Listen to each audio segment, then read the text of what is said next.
As a Marine Corps operator, and then as a pilot, I learned the most important aspect of fear. It is a natural reaction. I'm Eric with Leadership Developed. This week, we're going to explore how you as a leader can lead your organization effectively past the fear and to be more productive.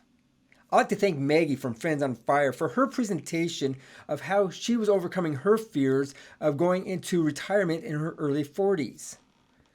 Her example reminded me of the process that I grew up with in the Marine Corps to lead men and women through the most horrible aspects of life, and that is warfare.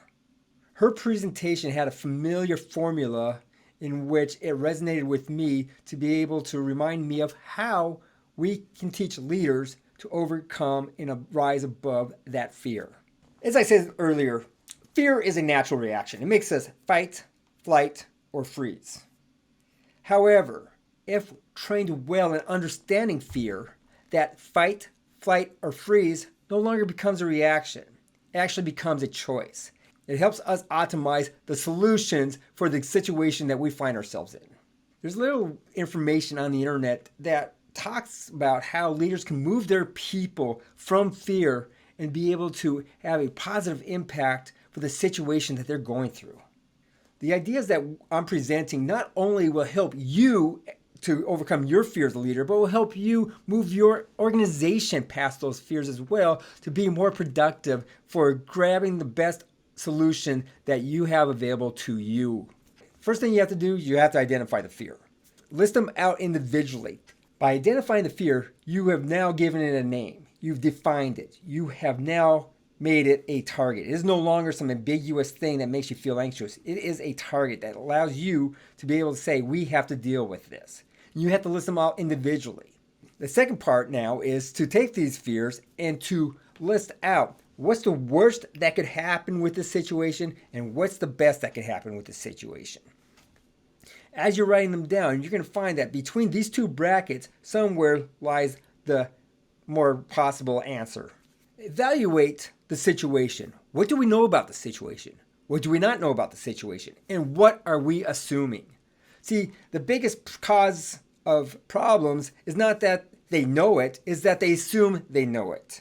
By being honest with yourselves and then saying that I assume this, and saying that collectively we assume this, we now know that there is a ability to make a decision when the information changes. By also listing what we don't know allows us then to work towards answering those questions and figuring out what it is that we could assume from it or what it is that we can know from it.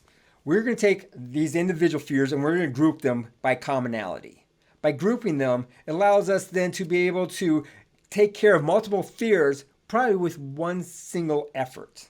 But don't fall in love with the idea that you're going to fix everything because you got that one magic situation that will save everything. It doesn't happen that way.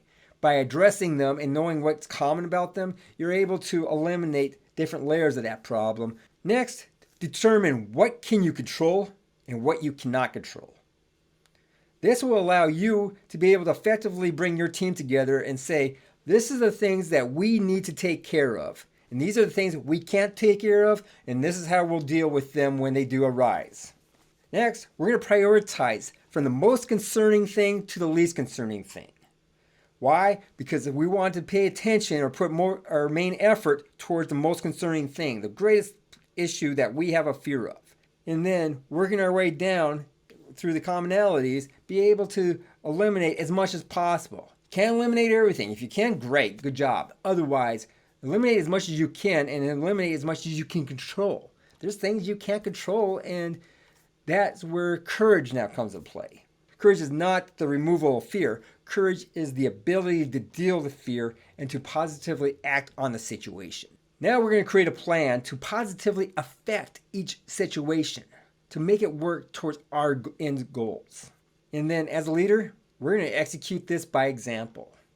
We are going to show courage. We are going to show the ability that we're going to show trust and faith amongst each other that we collectively can come through this scary moment and make it happen. Please understand, experiences create stronger personalities. Now, if lives are not at stake, don't be afraid to fail. It is a great teacher. It will allow you to be a stronger, more resilient person. Explore with your confidant, your leadership team, or just your accountability partner on your ideas of the fears that you're facing and how you plan to work through those fears. And please, please, please never replace fear with anger.